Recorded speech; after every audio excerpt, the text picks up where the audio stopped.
qanday topyapsan? Mehnat qilib pul topyapman dada. Masalan, qanday qilib? Taksichilik qilyapman dada. Taksichilik qilib shuncha ko'p pul topish mumkinmi? Izlagan imkon topadi dada. Mehnat qilgan hamma narsaga erishadi. Yaxshi. Ertaga kechgacha sen bilan yuraman, qanday pul topayotganingni tomosha qilaman. Sen shashfar bir bolani boshlagansan. Assalomu alaykum. Assalomu alaykum. To'g'ri aka. O'tiring akajon. O'zi asli taksichi emasman akajon. Singlim bilan meni otam yoshligimizda tashlab ketgan.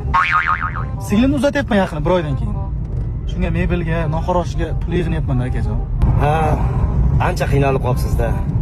Qancha bo'ldi? 20 ming so'm aka. 20 ming. Mana 100 ming. Zdachi kerak emas. To'ylarga ishlating. Rahmat aka. Aka hokimiyatgacha. O'tiring aka. Rahmat.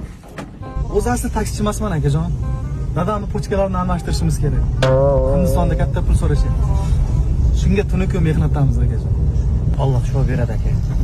Xudo xolasa yaxshi bo'ladi aka. Aka qancha bo'ldi? 15 ming so'm aka. 15 ming. Aka mana 50 ming. Qaytimi kerak emas. Otangiz tuzalib ketsin, iloyim tuzalib ketsin. Rahmat akajon, rahmat. Assalomu alaykum. Saxovatgacha. O'tiring aka.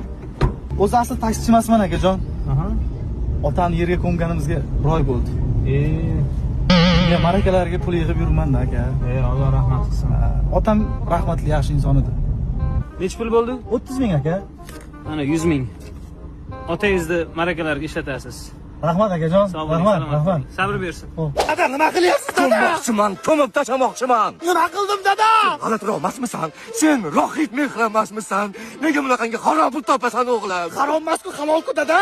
Bunaqangi harom pul topganingdan ko'ra o'lib ketganing yaxshi o'g'lim. Zakkali vali, blin.